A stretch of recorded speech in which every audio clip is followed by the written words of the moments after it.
முருகப்பெருமானுக்கு ஏன் 2 மனைவிகள் தெரியுமா? புராணத்தின்படி முருகப்பெருமான் 2 பெண் தெய்வங்களை மணந்தாரு.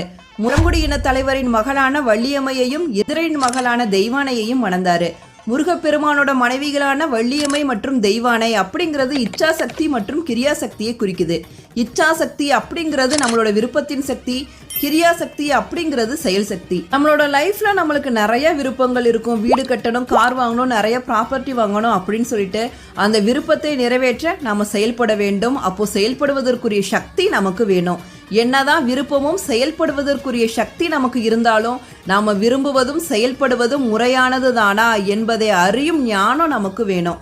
ஒருவருக்கு 20,000 தான் சேலரி வருது, பட் அவருக்கு 2 கோடி மதிப்புள்ள ப்ராப்பர்ட்டி வாங்கணும் அப்படின்னு விருப்பம் இருந்துச்சுன்னா அதற்கு செயல்பட ஆரம்பிச்சாருன்னா தவறான வழியில தான் போய் நிற்பாரு.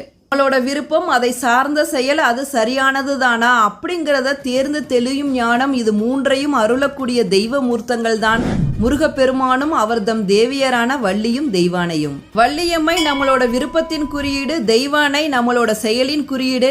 முருகப்பெருமான் அந்த விருப்பமும் செயலும் சரியானது தானா அப்படிங்கிறதை உணர்த்தும் ஞானத்தின் குறியீடு.